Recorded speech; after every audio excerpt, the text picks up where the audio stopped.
you have speeding fines and stuff. They might send you a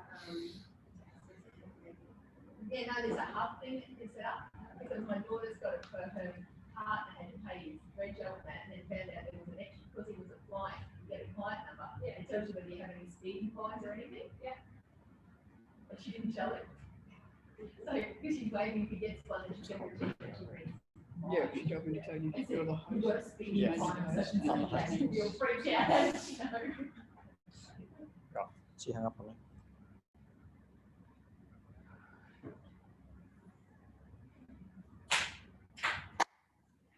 Cool. So I think we're ready to start. Oh, okay.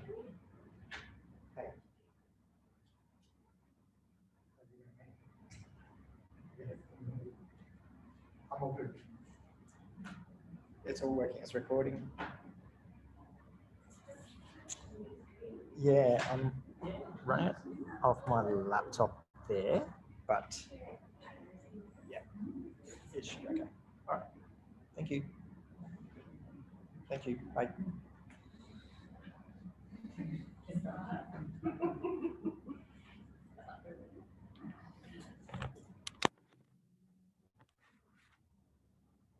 Awesome. How are we? Good. Good. It's been a frantic start to the day, but good. Just going to turn this volume up in case. So we are streaming, or we're recording, so we'll share the recording with those that couldn't make it. Do you all know each other? I'm not sure I know your name. Yeah, Neil. Neil. So I'm part of the entrepreneurs program. Okay, awesome. So, Yeah. you know, Yeah, great. so, Yep. Does everyone know Neil? oh, yeah.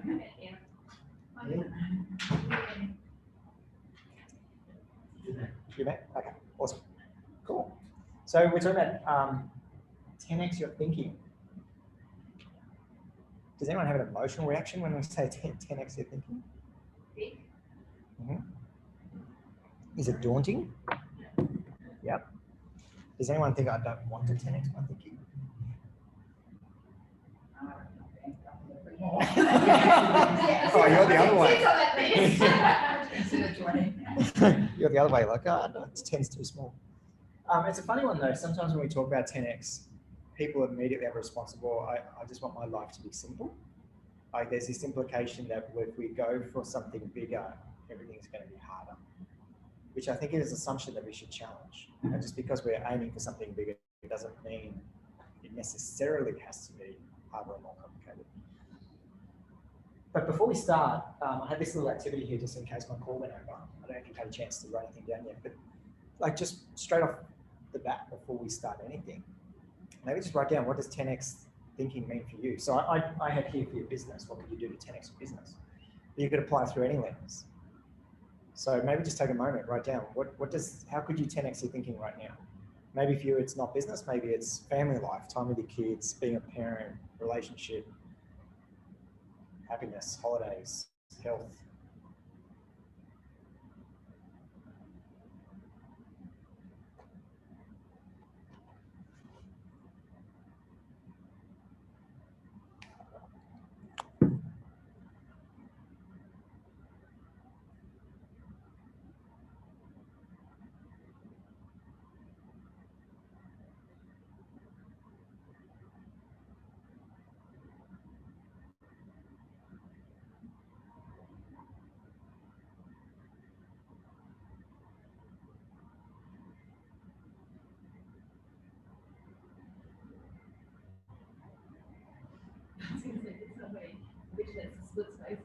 Everyone's saying, no, we're not coming to lunch. Yes, we are coming to lunch. No, we're not coming to lunch.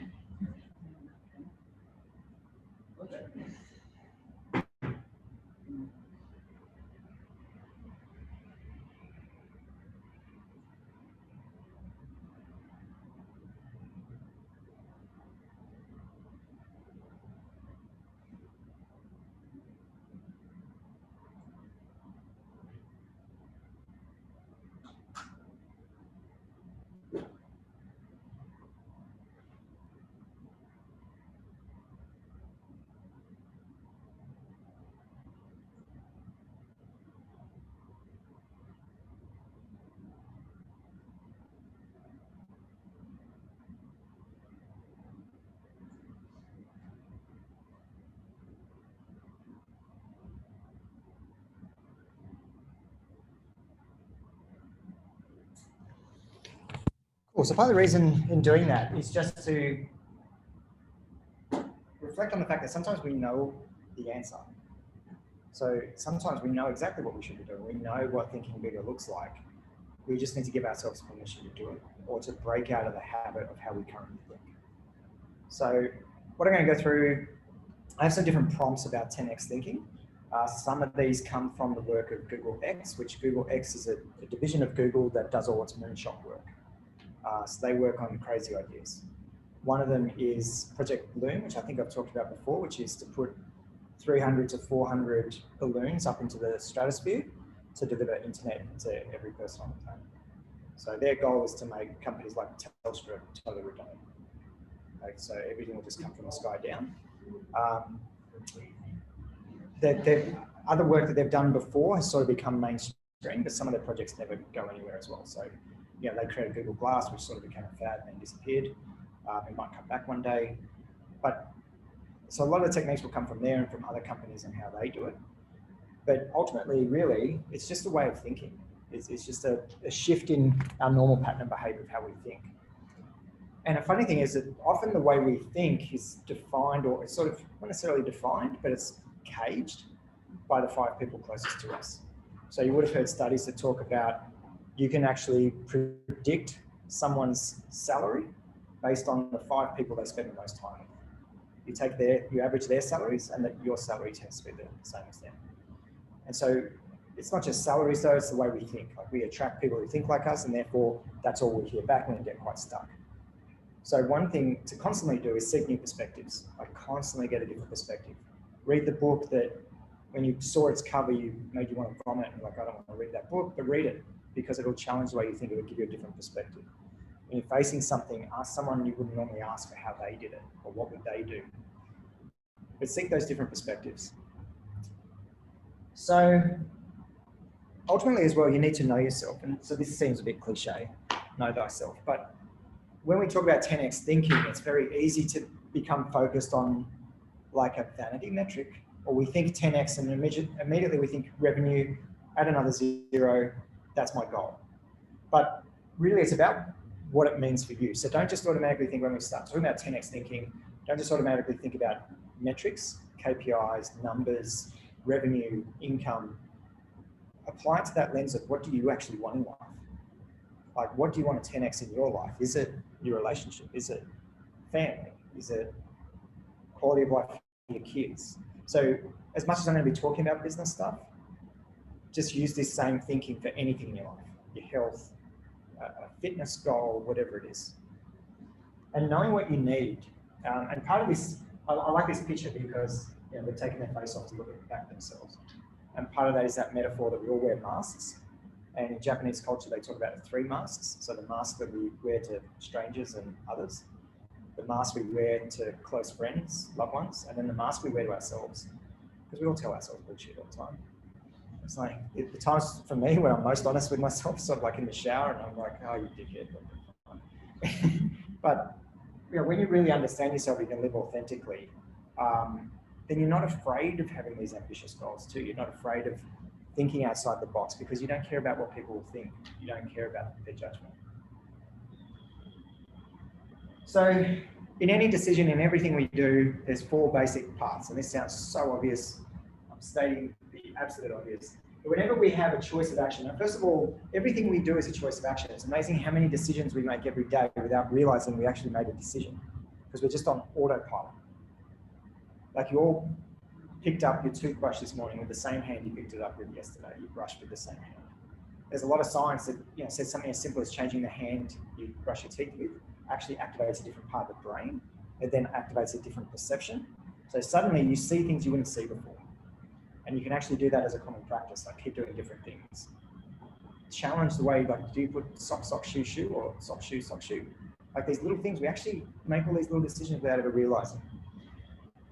But we're always doing something. So one option is always do nothing, one is retreat, one is do the normal thing, and one is take massive action. And today we're talking about this. We're looking at how do you, in any decision, how do you take massive action? I'll share one little thing, which was going into a meeting. I had a meeting, so Mark Sowerby, the first chief entrepreneur, he and I walked into a meeting, and it was with some government people. And I was like, at the time I was really busy, and I just made a comment walking in like, oh, this is going to be a total fucking waste of our time. I don't want to have this meeting. Like, can we just get in and out?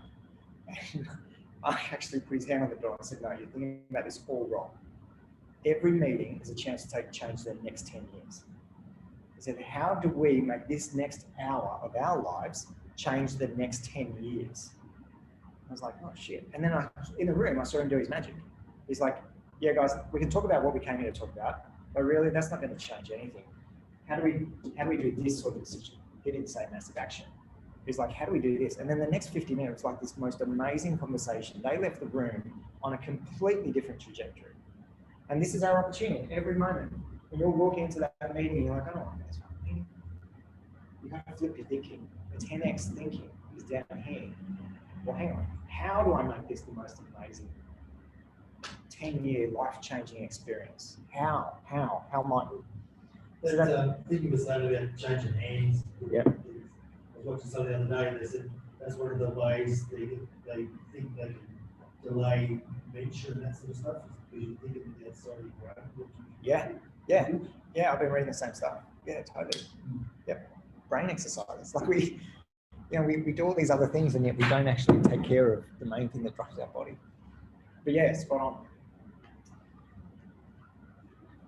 Astro Teller. So Astro Teller heads up the Google X program, and he has this quote, which is 10x is easier than 10%. So going for a 10x better is easier than being 10% better. And I'm going to explain why and what he means by that. Partly it's, actually no, I'll step through the slides and explain. There's a lot of content by Astro on Google. He's written a couple of books, so definitely worth reading. He really does think in terms of moonshots. But the premise of it is that anytime you're, like being average is actually harder to succeed being average than it is to be an outlier. Like it's actually easier to succeed if you're way out the extreme trying to do something ridiculous than if you're right in the middle of the market trying to be like everyone else or 10% better than everyone else. Because you can't stand out.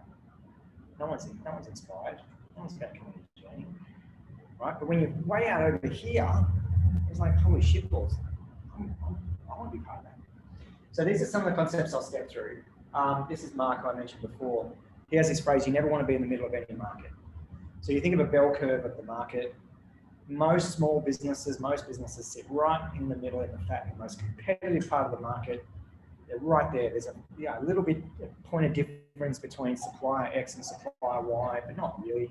One's got some benefits, one's not. You want to be the outlier. So every decision then becomes, how do you push yourself up the bell curve? How do you push yourself 1%, 2%, 10%, 10 times up that bell curve so you're up on the extreme?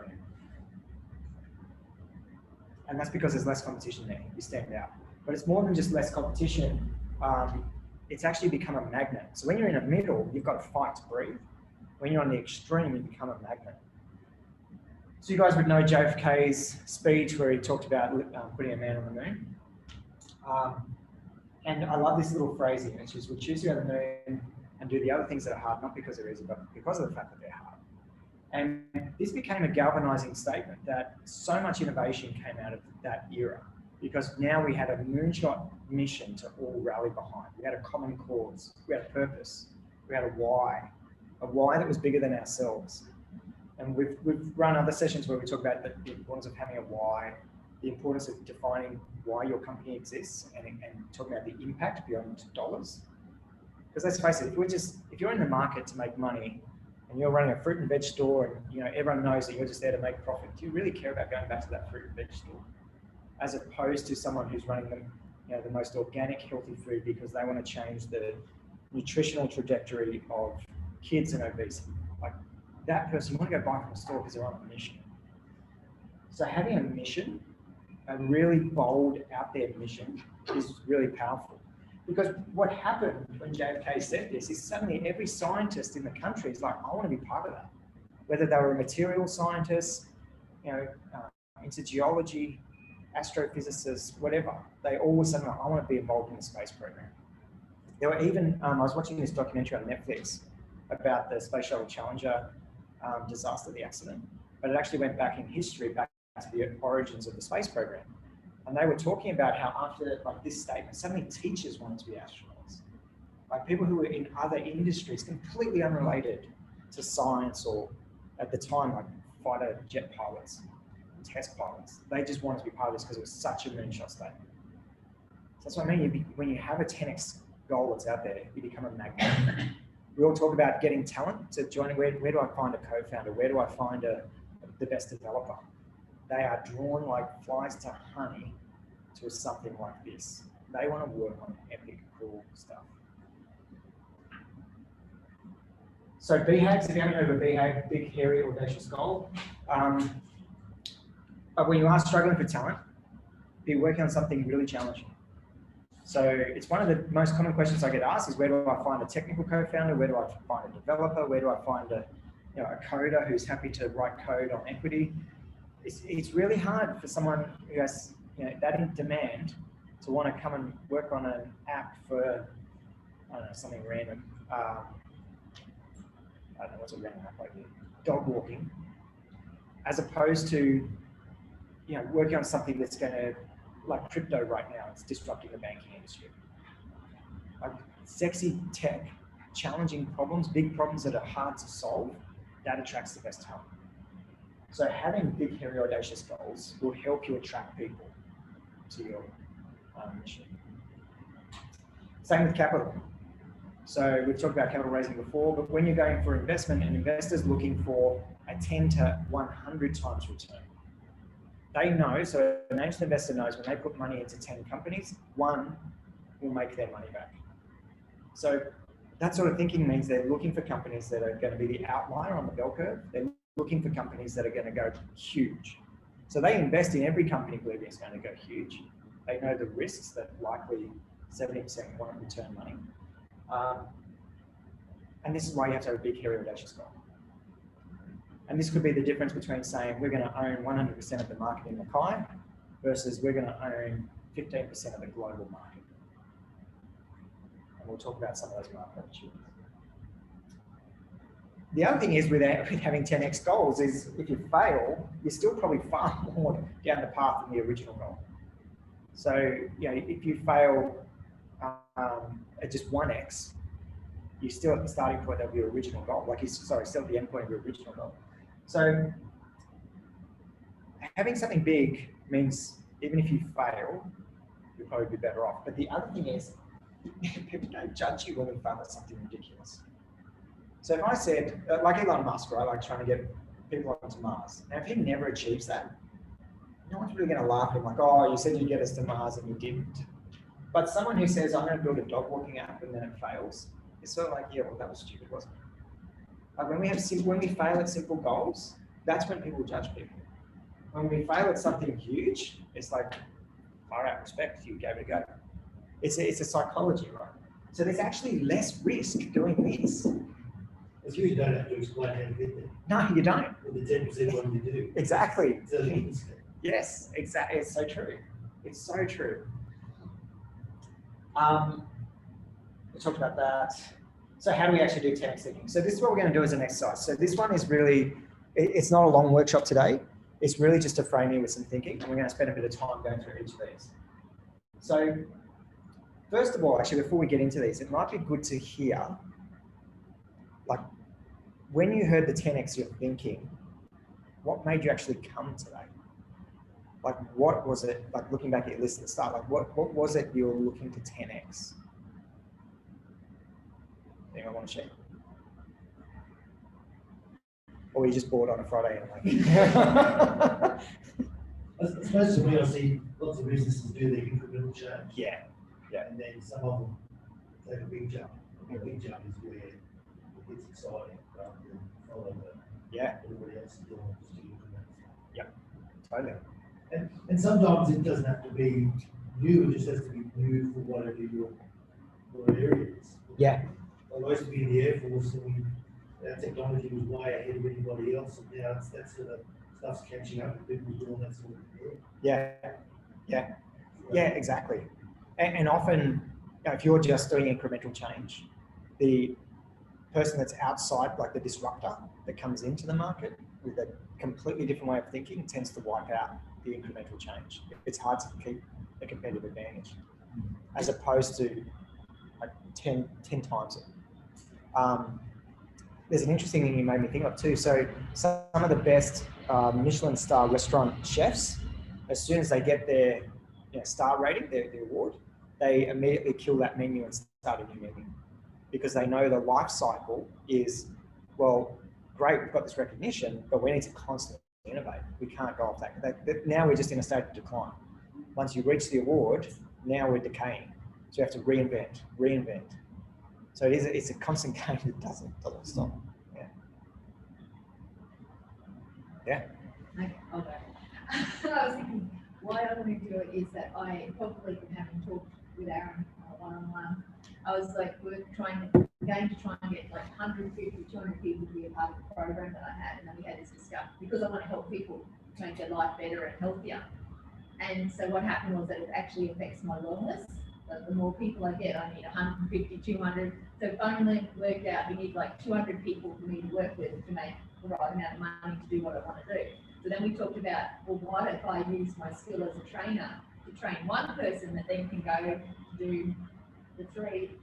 So 4, 5, 6, however many people. So that's what I'm working on. So today I'm just to kind of get that reinforced in my mind because logically it makes sense, but I'm a person that's like driven by their heart. So I need to get it really ingrained in me that this is okay. Yeah. The way of thinking was that, oh, if I train that one person and then they share that with 5 people or 100 people in their organisation, it's better than me having to find these 200 people to change their life. So I know that I'm a good trainer. So why wasn't I using that? So yeah, to train the people to sell out. So yeah, have I got it? Is that what we're No, I think you've been on a 10x journey. In fact, more than 10x. So and I think this is a great little example. So it would have been easy to say, I currently teach 50 people, and okay, 10x my thinking. I'm going to teach 500. Okay, that's one way of looking at it. But the bigger opportunity is to go, well, my price point is currently here. You've now, in the trainer model, more than 10x your price point, right, per head. So the price point has gone way more than 10x for arguably less work, maybe a bit of work more at the front, or maybe, but more than 10x the income of one person. But now, also, rather than just 10xing the audience, there's this ripple effect of this person goes and impacts 10x more people.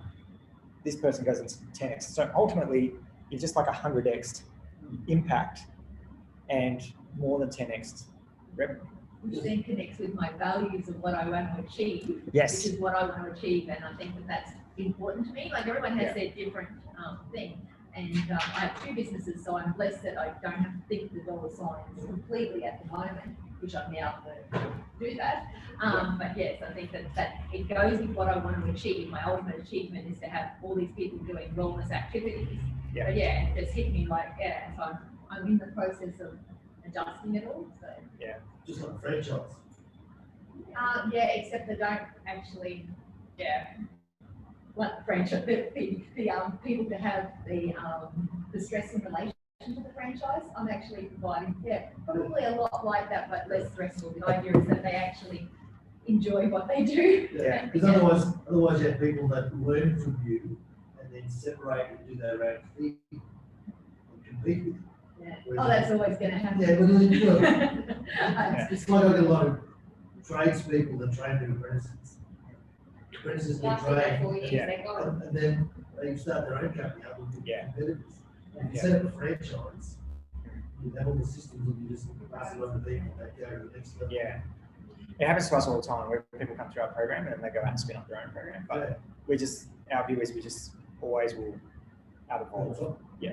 Yeah, so that's what my view is. I'm not going to, I spend a long time worrying about that. Like I start a class and then 6 weeks later, someone had even started a pre-class against my paying class after they'd come to my class, right? And things like that. And it became like what I revolved my whole life around, where pre-Christmas I decided that I had some discussion about it, and I actually made a decision that as much as I do not take people copying me as a compliment, it is no way a compliment, it's rude. right? And I'm not going to live with that thing, that I'm not actually going to take that on board. I'm going to be one step ahead all the time. So they'll have to come back to me to get more information if they want to keep up. So that's my kind of vision now. I think so. Mickey as well, like you look at, I mean, her price point, she's more than doubled her price point. And she just closed like 2 new sales last week at the new price point. In fact, one was even more. So one thing I just want to pick up on, like, often when we're making decisions, going back to that slide of the 4 decisions, we get stuck at decision 3, like doing what's normal, because we have an immediate need for income. So we get stuck in this, oh, yes, I'd love to be doing this over here, but right now I need to do this to make this. So one little tool, like filter, to help you with that is this question of, if someone gave you $10 million right now to go and do whatever it is you're passionate about, maybe changing the world, like what would that be? And when you use that lens, what it does is it removes the current circumstance of your financial situation from the equation. So there's this concept of suspending reality. And when you're looking at things like this, you want to suspend reality. And one way to suspend reality is to remove the financial constraint you're currently under and imagine a scenario in which an investor walked in and gave you $10 million to go and solve something. Which sounds crazy, but there was a guy called Tony Hsieh in the US. He was the founder of Zappos, and he actually did this. Like he was worth about $500 million or something, but he would regularly meet with people that interested him, and he'd say to them, "What would you do if someone gave you $10 million right now? Like, what would you do?" And there was a classic example. He was on a flight from New York to somewhere, and he sat next to this lady who was working on Wall Street in the stock market. And he was struck up a conversation, must have liked it for some reason. She had no idea who he was. And just he said that. He said, what would you do if someone gave you $10 million right now? And her answer was, I'd reinvent school education because schools are broken. And he's like, oh, talk me through that. What would that look like? She went through all the neuroscience, like do away with classroom, age-based classrooms, all this sort of stuff. And he's like, well, here's my card. if you want to move he was living in downtown Vegas. He was redoing the whole area. He said, if you want to come there and build a school, I'll give you $10 million to start it. And she did. She quit a job on Wall Street and went and did it. So these things aren't that far-fetched. They do happen. Not as much in Australia. But it's yeah. But it's, and have as many conversations as you can. But it's an interesting one, just to remove the paradigm of how we think, like to ask those questions. So what happens when you come back to reality and realize that Yes, so then it becomes a question of how, so instead of you need to look at, is my current behavior taking me to that destination? So are you building for that outcome, or is what you're doing now taking you away from the outcome? So an example would be, so back on Elon Musk, saying the reason Elon Musk started SpaceX is because he believes we're all going to die on Earth and we need to get off the planet. Humanity's dead. And it scared him when he spoke to everyone and no one had a plan for that. So his goal is to get us on Mars. That's his moonshot. But where he had to start was building reusable rockets to get satellites into space. And then he won all these billion-dollar contracts doing that. But while he's doing that, he's building the technology for the next step and the next step and the next step and the next step. So I know that's an extreme example, but I think it comes back to if I want to be doing this, what do I need to be doing now to get there? And how do I monetize each step of the journey? If that makes sense. Yeah. Lots of times we find out we work out what we can't do versus what we can do.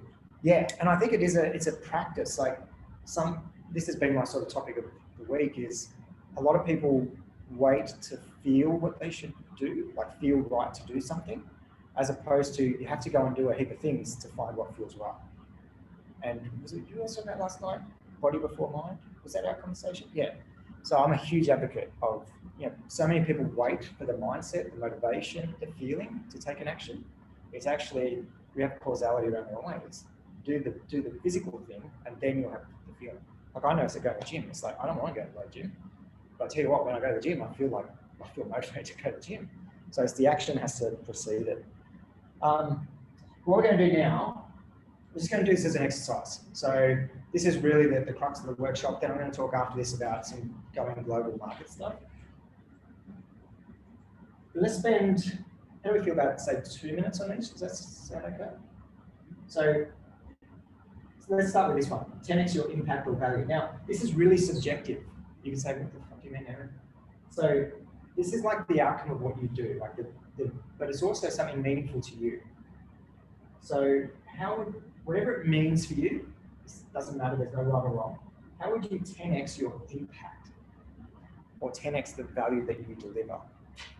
And again, this might be in a career context, in a work, business context, relationship context. You could do all of them, have one for each, family, kids. But just take a moment, how would you 10x your impact?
Yeah, and if you're all done, we can move on. The next one is in a business sense, your product range or service offering. So there's a few ways of thinking about this one. So one very quick way to think about that is I just do like we have 10 times more products or 10 times more services. The problem is that's not always the best answer. Steve Jobs, when he came back to Apple the second time, or when he came back to Apple after being thrown out, the first thing he did was actually get rid of most of their products. There were too many options. He believed there should only ever be 3 options. And so he culled everything right back and sales went through the roof. And I think for those of you who did the pricing session workshop that we ran, we talked about as soon as you have more than 3, people get confused in analysis pro, they can't make a decision. 3 is like this magic number of human capacity. So in this one, maybe it's not like 10xing more products, like range, but maybe it's bundling. What could you put together? What things could you combine to make a bigger offering? So like with one of our businesses, PeopleSona, but we have these events called Done Days, we have these events like end of month reviews, we have these accountability things, and we're like, why are we promoting all of these separately? We should just make a free accountability club. Everyone joins this accountability club and there's these 3 things every month. So it's just a bundle, but what it does, the perceived value is then much higher. It's like 1 + 1 = 4. It's like suddenly the perception of value is much greater. But for you, what does that mean, 10x your product or service?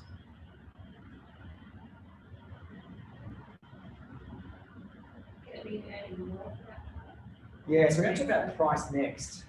So for now, distinguish it from price, if you can.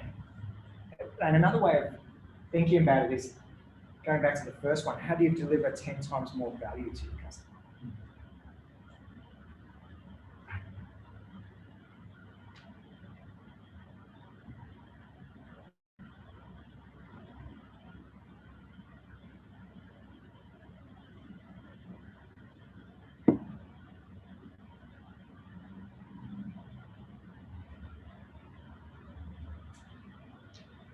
So going back to the train the trainer example. So obviously, if you have just started with, hey, I do a program to train trainers, right? They walk away, they do their thing. But then, okay, how do we expand that? Well, you give them all the templates to run their own classes. You give them, then it's like, well, how do they, for them to grow even bigger, they might need marketing templates, email templates. You could do like graphic design templates. So they end up with this entire kit to build. So rather than it being necessarily a franchise, but they've got the entire kit to turn into a business if that's what they want to do. Because then the value that they get might be bigger. And then on the back of it, you might create a mastermind circle where they all come into a community, they pay a membership, and you drop in and you coach them one-on-one or something. So sometimes it's bundling, sometimes it's looking at what else, sometimes it's just the perception of value as well.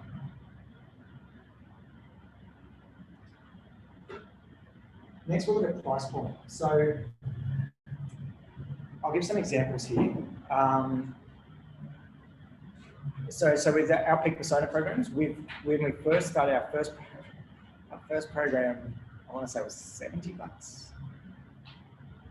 No, $60 for a month. And then we tried $350, and then we went back down to $250. So if you think from 60 to say 300 is sort of like 5x, 350, but right now we've just changed it to 2,500. We've done a big step change. And what it's going to do is change who buys it. So previously with software I've sold, when we had a certain price point that was cheap, we attract a particular type of business buying that software that for them that's affordable. But we went and tendered on a massive contract, and we lost that because we were told it was the best software in the market, but we were too cheap.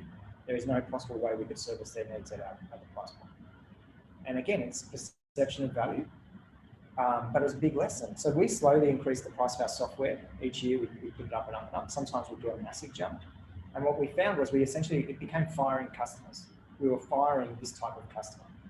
And that sounds harsh, but what we found was in doing that, these small businesses that were affording out software when it was cheap, they had no in-house technical capability. So what it meant was every time anything happened, they'd ring us. So we had massive support call volumes to support them. When we were selling at more than 10 times that price, it attracted companies who had in-house IT. And so they only rang if our servers were down. Otherwise, we didn't hear from them. They sorted their own stuff. So we were making way more money with far less work by changing our price point. It attracted a different type of customer. But it also meant our marketing had to be different. The language we used was, the problem we were solving was different. Small little business, it's like they don't understand tech, so we couldn't talk about the tech. Whereas the big companies, we're selling to the tech. They understand the tech. We sold it in a different way. So when we think about price point, often we get stuck there because it's like, oh, but we know, John, who's a typical client of ours, they can't afford more than that. So we immediately, that's where we stop. Sort of like your customer base, right? It's like, that's all they can afford. It's like, great, fine. Which I know is harsh. Yeah, I'm still getting over it. I'll go to Netflix on Wednesday to get over it, okay? But again, you've trained others to go and be the leader of those. So, yeah, so here, just have a think, like, what would it look like? Who would pay a ridiculous premium? What would that have to look like? What could you charge? For us, with our current programs, when I said we're going to 2,500, we're changing who pays for it. So we're actually getting corporate sponsors to pay for it. So maybe for you, it's changing who pays for it, distinct from who uses it.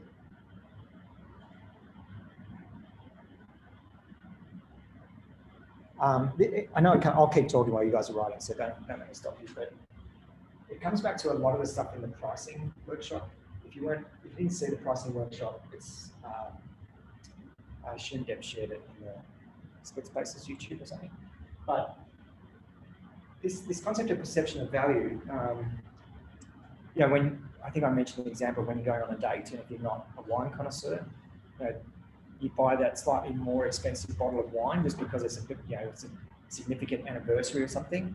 You don't actually know that it's any better, but you perceive it to be better because it's at a higher price point. There's a lot around perception of vehicles, like the quality of vehicles. and the perception of the quality.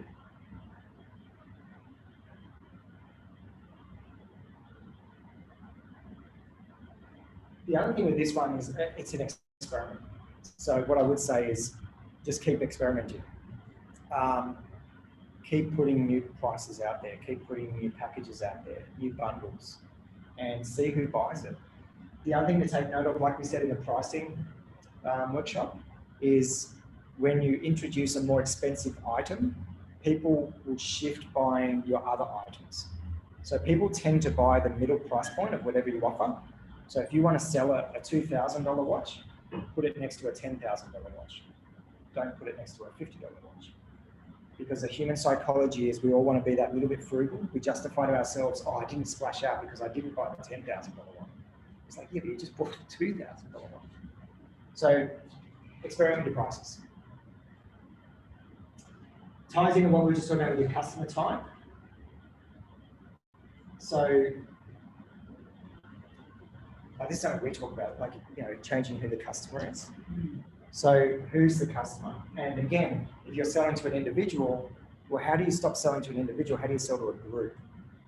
So how do you sell to, instead of selling to individual businesses, what if you went and sold to the Chamber of Commerce a package or bundle that they provide to their members? So you've got one customer instead of 1,000, but you're getting paid possibly more and still reaching them.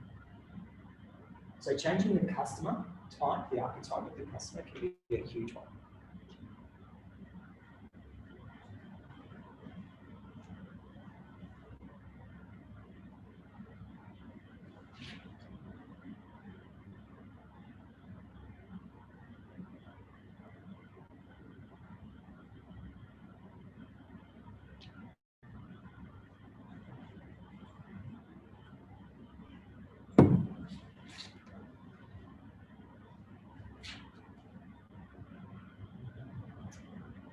Customer volume.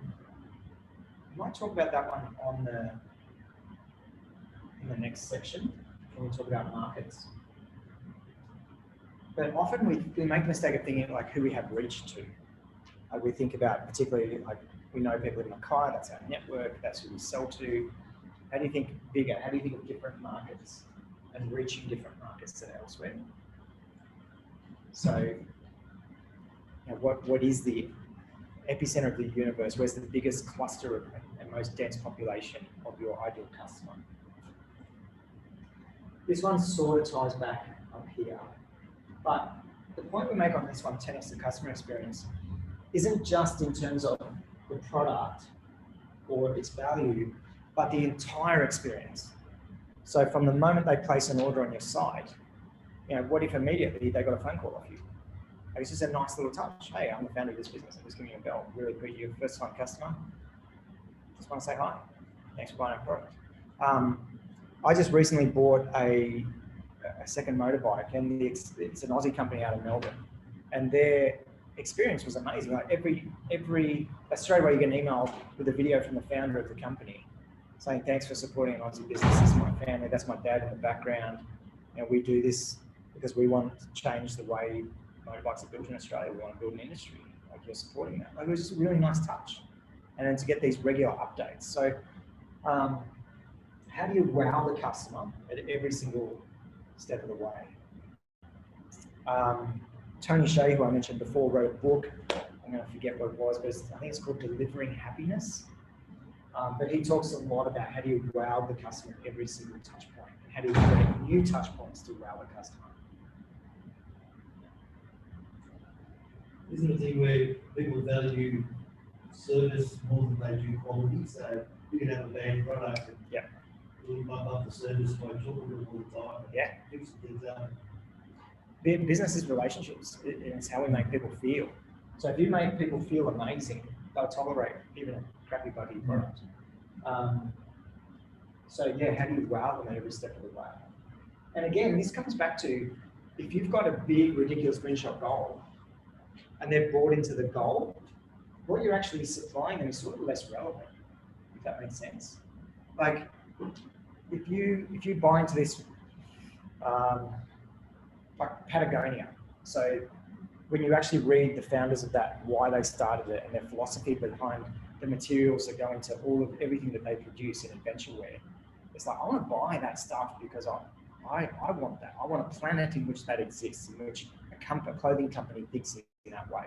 And if I get that product that's a little bit not great, I'm going to tolerate that because I know the mission. I bought it because of something bigger. It's not about the product itself. If that makes sense. It's not that part of the journey that you go on. Yeah, exactly. Yep. 10x your team. So not as in like, you know, actually having a team, but how do you build your capability? So this is one where I've been stuck for the last year. So my co-founder and I have just been going through this exercise of how do we build out a team this year for what we're doing. If you already have a team though, it's also about how do you empower them. So there's the modern leadership framework of unbossing. So how do you step out? How do you become a coach instead of a boss? So it's not about control, it's actually about trust. There's a whole different session we could do on that. But how do you build a team? Derek Sivers has this great quote, who instead of how. So he did studies on millionaires versus billionaires. He's like, what's the difference? Why do some people reach $1 million business and others build $1 billion business? And he said the leader has a different way of looking at things. The leader of the $1 million business always immediately when something comes up is like, how am I going to do that? The $1 billion business, they think of who am I going to get to do that?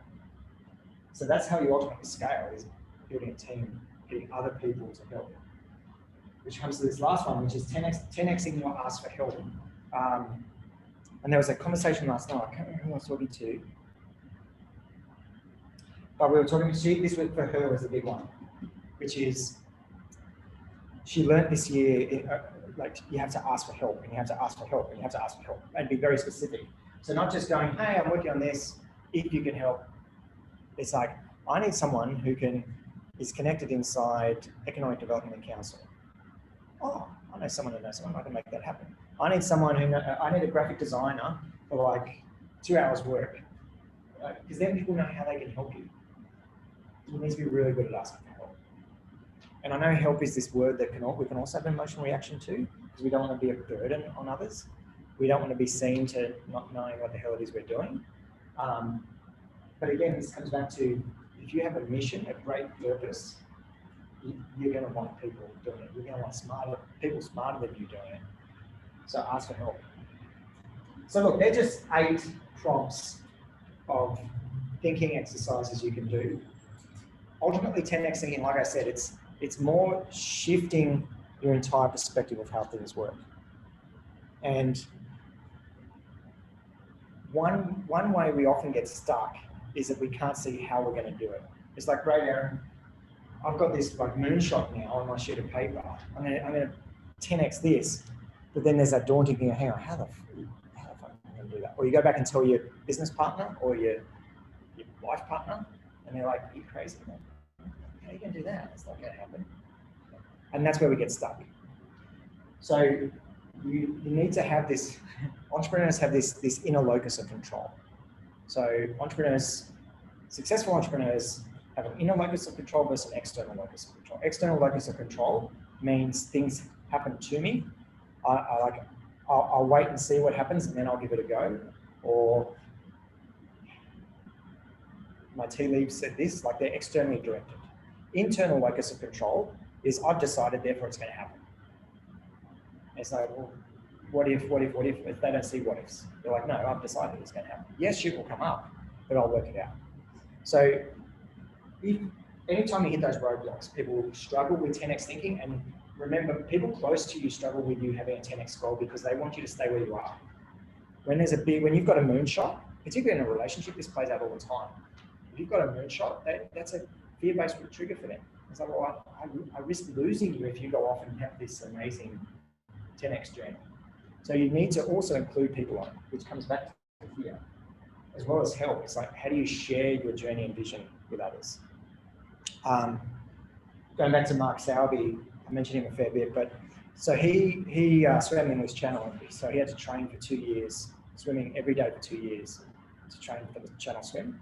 And when he decided to do it, the reason he decided to do it was to test himself as a CEO, because he wasn't sure if he was good enough as a CEO to be leading, the business was worth about $1 billion at that point.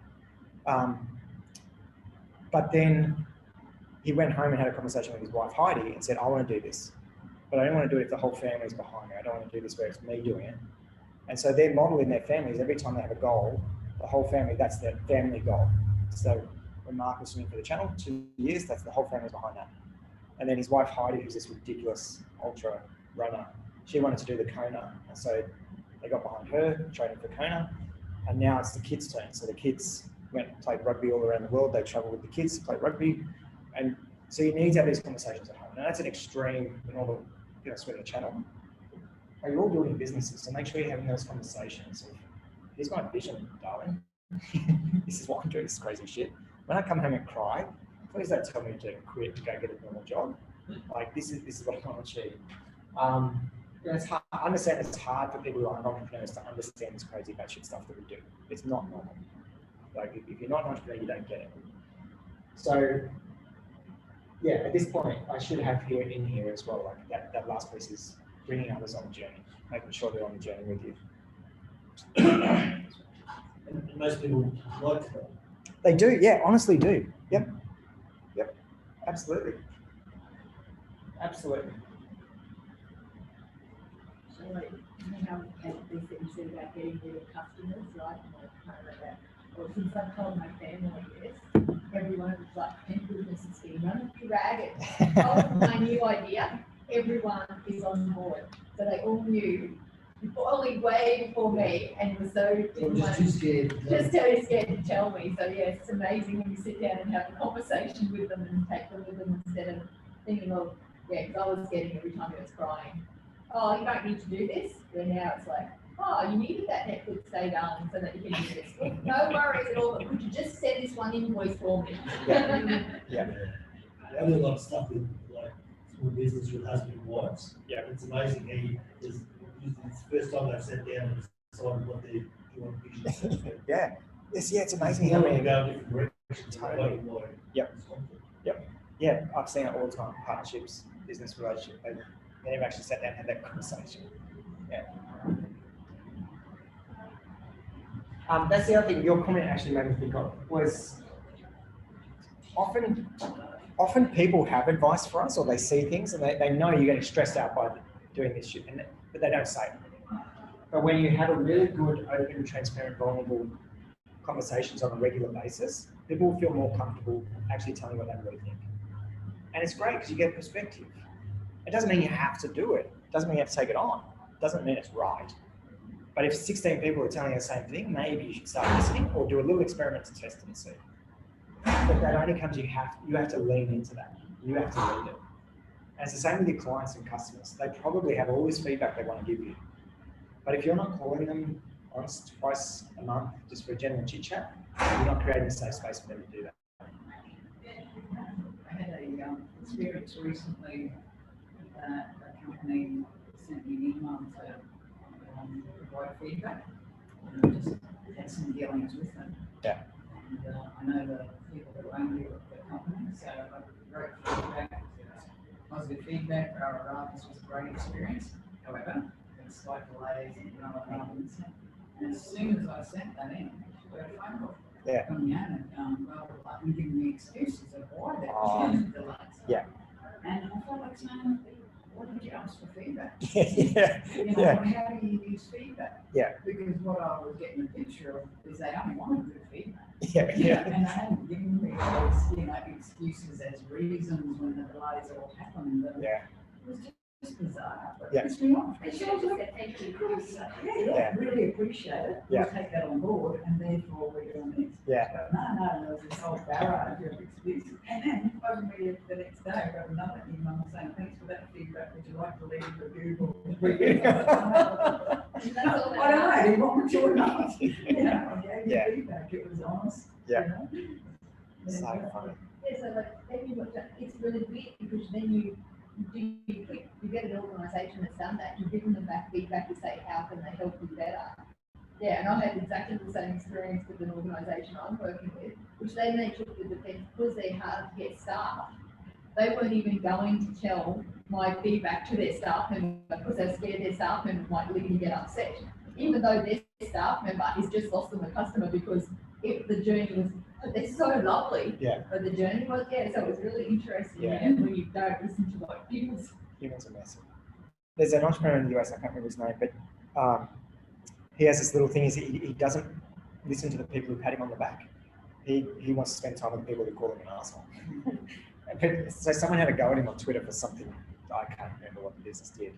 But he actually made a point of flying to go and have a beer with this guy too. It's like, tell me everything, because that's where you learn from. It's like, that's where you get the Well, I insight. mean, that's what you should be doing. I mean, that's what it's all about. It's valuable. It's that golden market. Yeah. So I thought I was doing, say the right thing. Yeah. And Yeah. all of a sudden it's like, why have you done this? Anyway. So what I want to focus on now is this bit, customer volume. So it's a scary looking chart, but basically the point of this is there's this whole world out there that's not even common. And just out of so this is China right It's now. not as good as Mackay. Yeah, yeah, it's not a judgment. The interesting part is like, so this between China and India, I sort of knew, but I didn't realize the population in Nigeria was growing so much and China was declining so much. I mean, it's a long way away. But I want to give some examples of why we need to think globally. And it just is purely down to population. So back about eight years ago, I was helping this startup on the Gold Coast, and they had software for professional coaching teams to manage professional athletes, and they were targeting AFL. And it's really hard to crack into that market. But I came in, looked at what they were doing. I'm like, have you guys actually done analysis? If you had the entire AFL, like every team in the AFL on the platform, what you'd be making? They're like, oh, you would make X million. I'm like, okay, and then what if you did every sporting code in Australia? What would that be? They did it, whatever it was. And I'm like, just go and look at just US college football teams. And they did. So it's an industry billions of dollars, like multiple billions of dollars. To put in context, what they found was it was the AFL, entire AFL league, even if they'd signed up the whole thing, was equivalent of 1%. No, actually, I think it was the entire Australian market, what they were doing was 1% of college football teams in the US. So immediately they're like, what the hell are we doing in the South market? And it's immediately flipped to look at the overseas market. Similarly, there was an Aussie startup that was looking at home-delivered healthy dog treats, just monthly subscription, and you get packaged treats. And we were looking at the numbers. It's like this just doesn't make sense. Like this is a small business. Like yes, great, but it's a small business.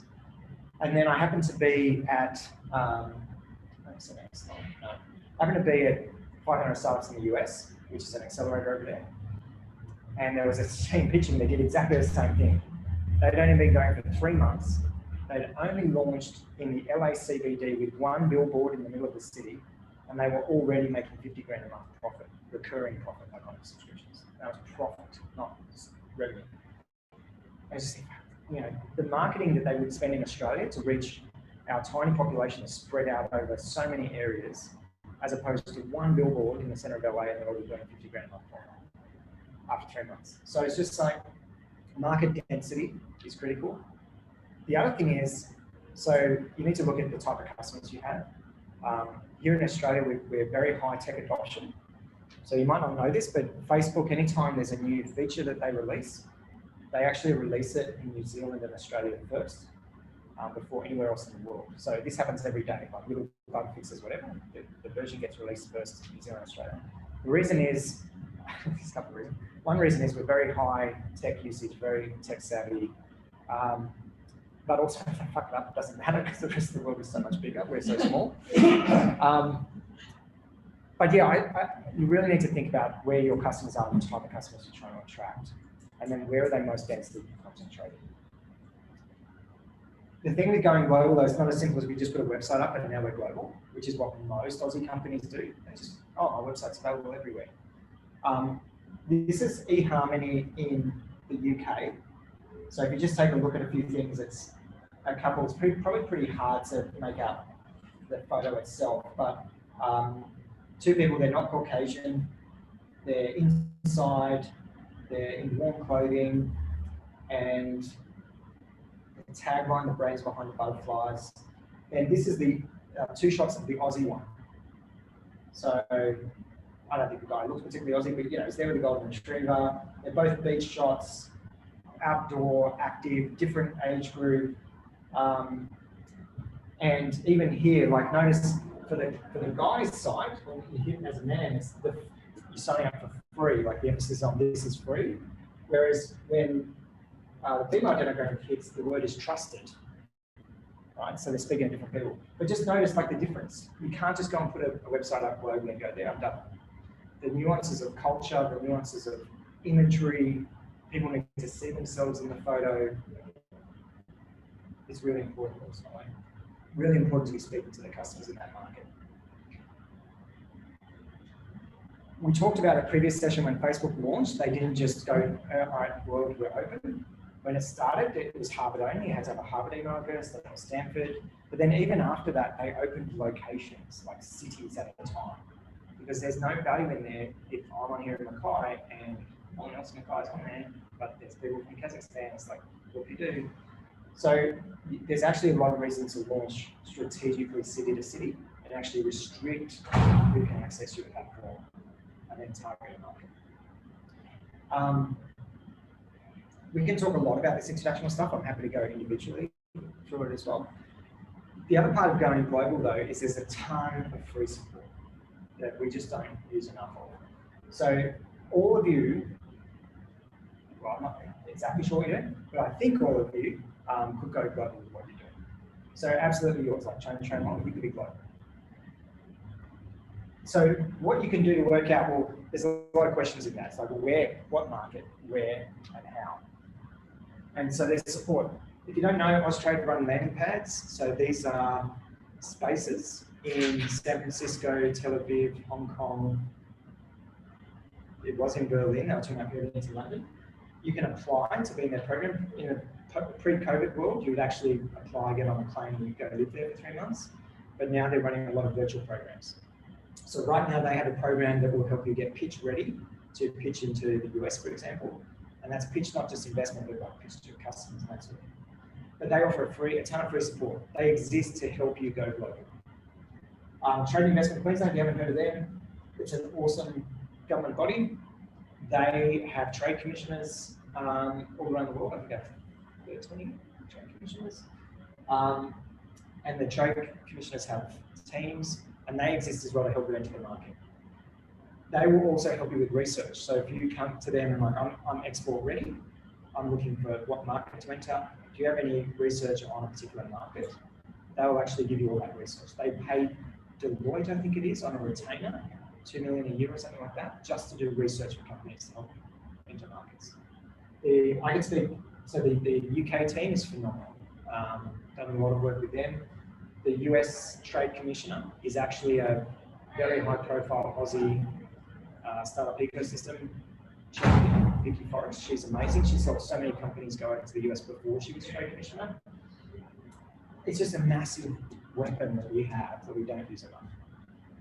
UK Department of International Trade, so particularly if you want to enter the UK, again, they do research, they run workshops, they have guest speakers. They have 50 staff in Australia, 50 staff in Australia whose job it is to help you into the UK market. So when you go and have the conversation with them, they step you through, they make connections. If you get on a plane, they'll give you 2 weeks of back-to-back meetings with everyone you need to meet. It's really phenomenal. Consulting firms, so some of the top tier consulting firms have market entry analysis reports, things that you can leverage. Some used to offer it as a startup service, like for free, but I think now they're just sort of reports online. And the last one is the Facebook groups. So the Aussies that are over there. There's 22,000 Aussies in Silicon Valley. There's 2 Facebook groups for Aussies in Silicon Valley. that you can just go, it's like you go in and ask any question. Like, how did you hire your first person in the US? How did you get a visa? What's a good place to rent? Whatever the question is, there's someone who's done it for you, and you go into there and ask those questions. In the UK, there used to be a group called Silicon Drinks. I think it's disbanded. It was an Aussie who was running that. I think it's not operating anymore. But there's so many ways to plug in over there as well.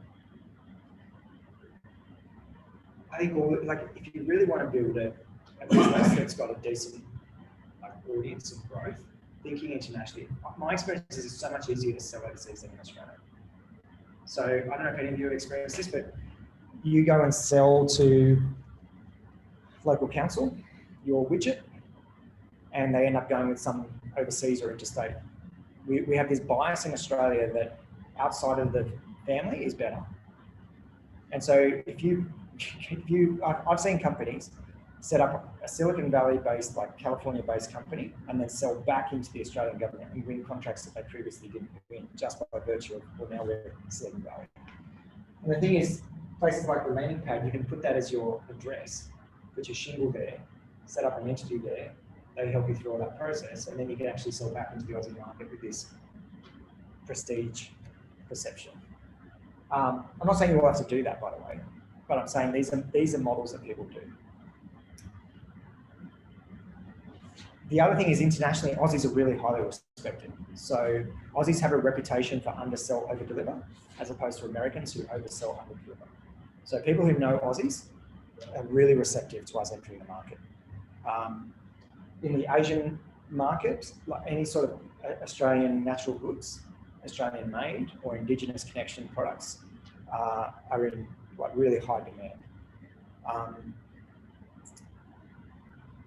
UK, obviously, they get us. We can drink beer together, have rivalry over the cricket. US, we're very highly regarded. So big markets where we can just immediately step foot on the ground and go. But I'd really I'm happy to sit with each of you separately and dissect what that could look like. The challenge is when we make it just about Facebook ads. So just doing Facebook ads into an international market requires a lot of experimentation. So if you're just doing social media advertising, it's hard. You typically, when a lot of companies launch overseas, they hire an Aussie who's been living in that market.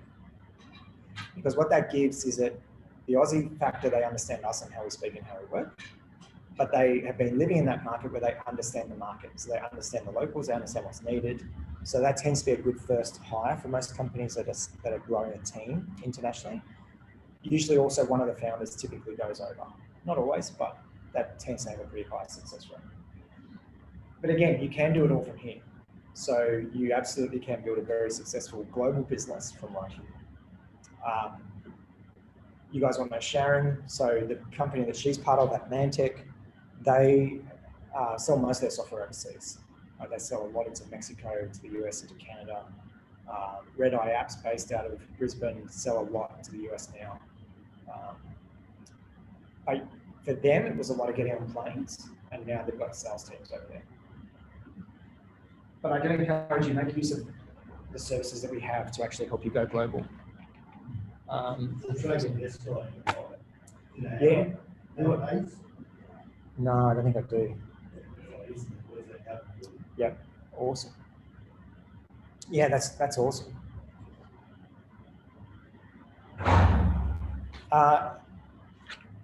That's it for the content I prepared. Yeah. Any questions on anything or anything you want to talk about? Do it. Don't do it. Was it valuable? Has anyone's thinking actually changed? Yes. That's good. In what way?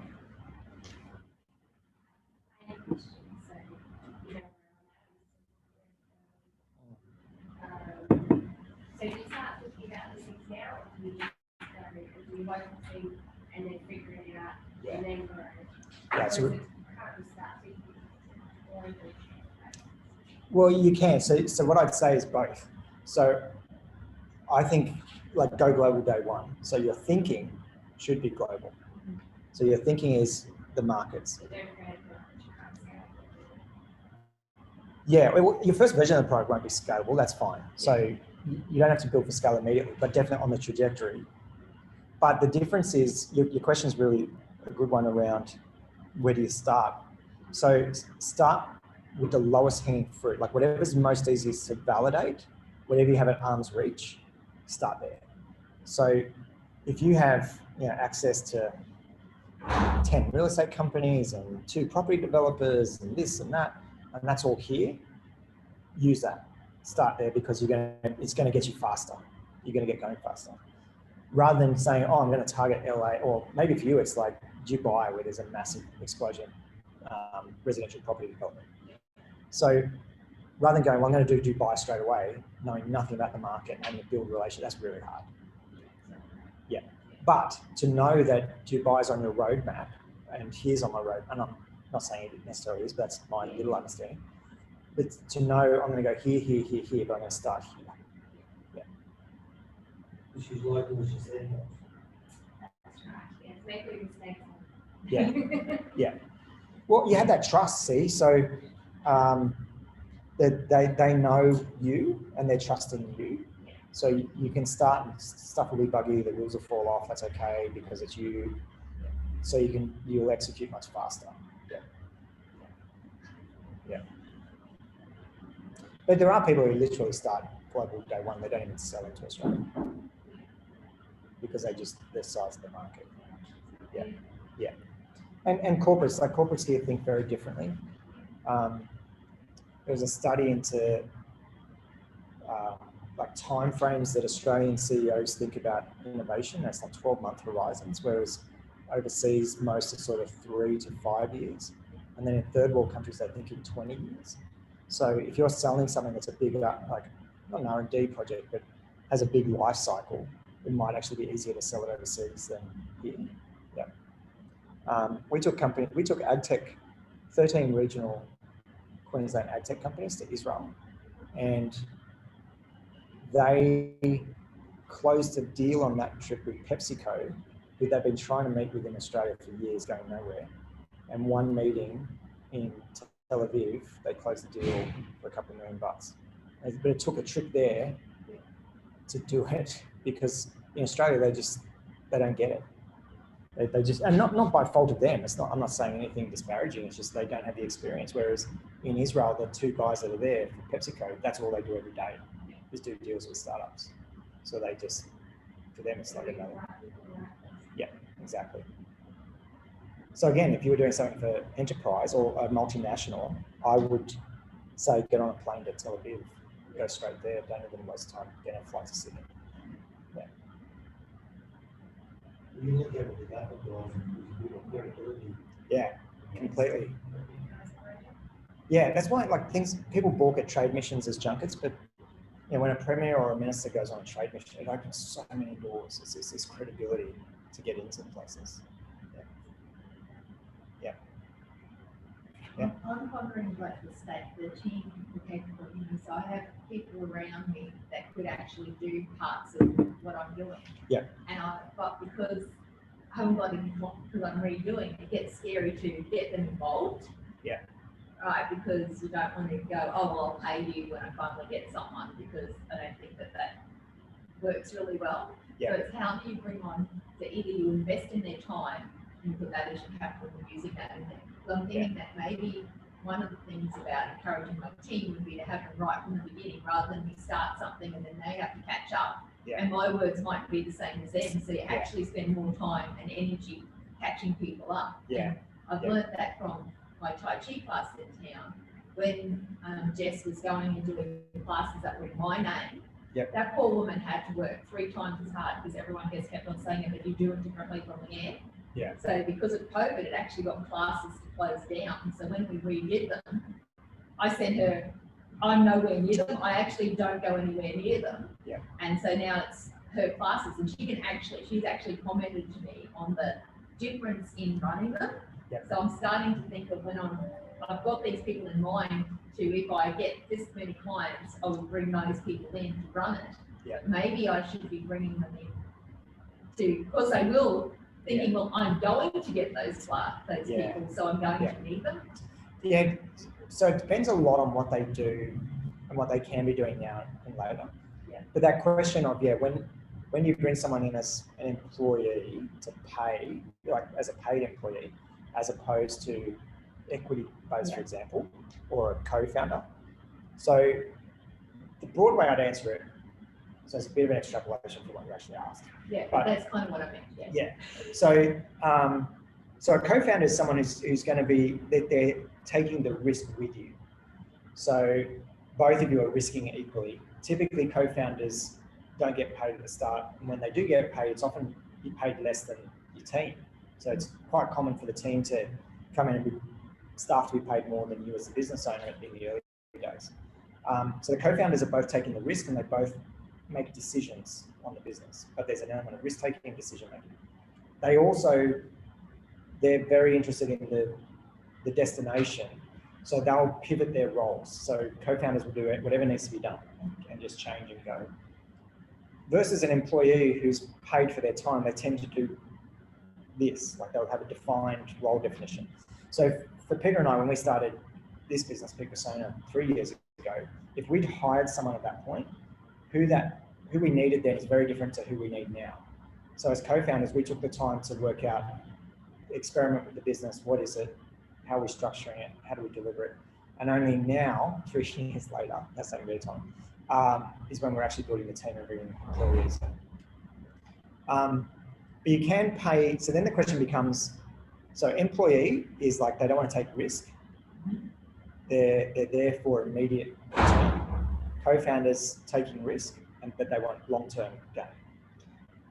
But even with the employee, you either pay them now with cash, or you can pay them in equity, or it can be a balanced mix. So, and again, this comes down to them personally, what they want, what their risk appetite is. But I know guys like out of uni, they're coders, they're happy working full-time for $500 a week plus stock options in the company, because they're like, well, $500 a week feeds me the pizzas that I eat.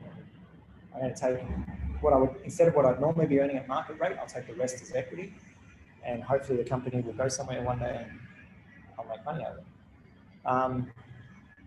Which does keep people invested.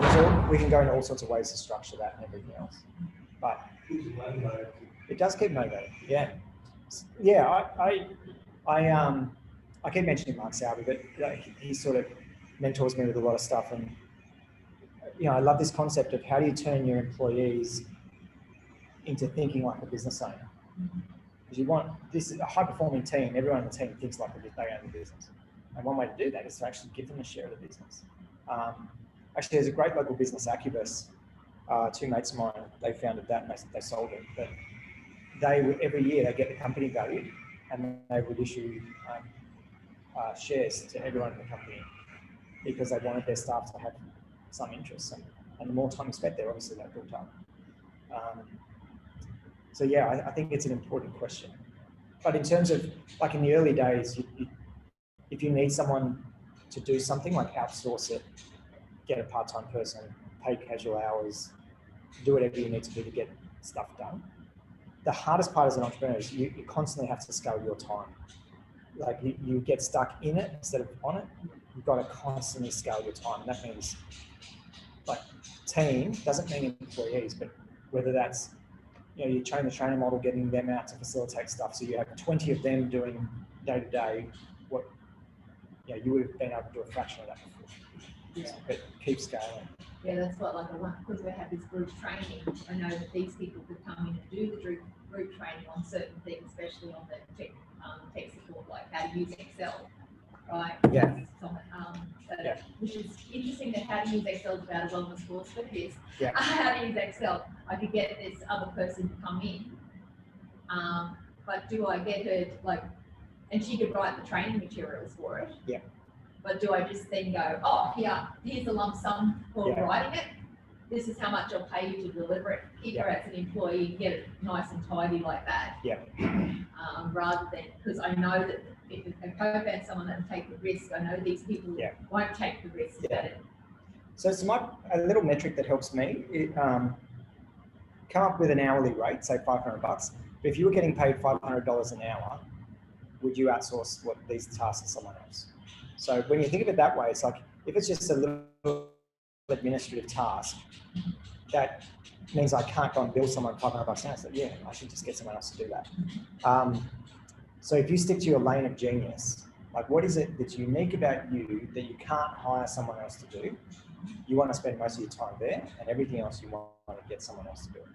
So personally, I would be paying someone to do that other stuff.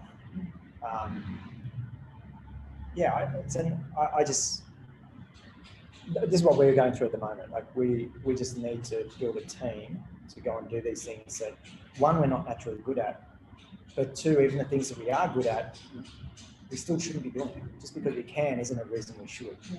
Because we need to be spending our time over here. Yeah, it's like building a website, I can. Yeah. Right, but I can get bogged down in that because it's Yes, so much totally. fun, right? Because to me, like, it's like building a house, building Yeah. it. But while I'm doing that, I'm totally focused on that. And then Yeah. 2 weeks has gone by and actually don't have a customer to look at the website. Yeah, exactly. So that's the thing. You want to be getting the customers. Let everything else happen in the back end. Yeah. Or designing the most amazing content for the program or something. If what you can't outsource, that's what you do. To make sure that they document all the things they're going to do, so they don't contain the knowledge. You get that. Oh, Yeah. Yeah. Yeah, there's a lot. There is a lot in having simple things like an IP deed of assignment clause in contracts and making sure you actually own any IP generated, all that sort of stuff. There just needs to be aware of. There isn't enough to do though. Yeah, I found there's a site that you can actually get templates of.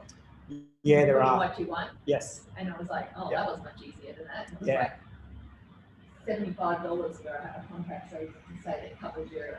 Yeah. And you can change it around, but at least it gave you the structure. Yeah. Yeah, because Yeah. like when I did my first website years ago, as a fitness person going online, it cost me $2,500 to get all my stuff